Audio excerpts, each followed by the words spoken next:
Sudanese doctors began a nationwide strike yesterday that affects more than 45 hospitals.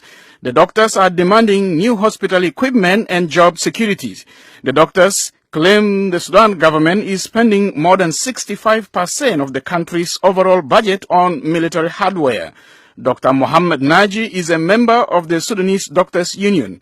Dr. Naji says the Sudanese health system has collapsed. We have hospitals that cannot provide its patients with even the essentials of the medical service. We have hospitals that don't have available supply of oxygen, emergency and life-saving drugs, and even sometimes beds are not available. So we are striking to provide these basic services for our patients. Naji says doctors in Sudan work in miserable conditions. He says it is not uncommon for outraged patients or their relatives to assault doctors over the poor health services provided in the country's hospitals. We are asking for a law that can protect us in doing our job as we can do it. Also, these assaults that have increased recently, mainly they are due to the lack of these basic medical services. The people think that it is the responsibility of the doctor to provide them with the basic services.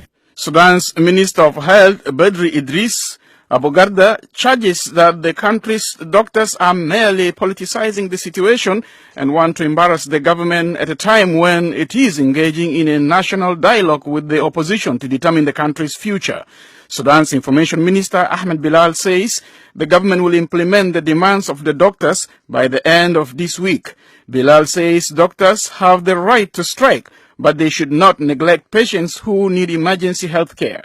We admit that our hospitals need some sort of, attention by the government, and this has been taken in consideration. And now this strike is coming to an end. What people say, it's not my opinion, but people say that these are a political agenda by some people to do this and accelerate it, because we are going to the end of the national dialogue on the 10th of this month. Bilal adds that the government has allocated 48% of its budget to public services, a number that could not be verified by any government entity. Many people say that this money have been spent for the security. And now the budget, we are discussing the budget.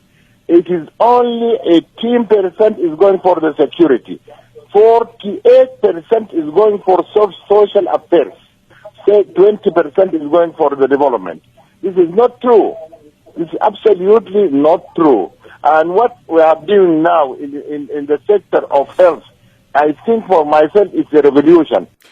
Bilal says all Sudanese hospitals will soon be rehabilitated, but he did not say exactly when that would happen. He also says 800 new hospitals will be built between 2017 and 2018.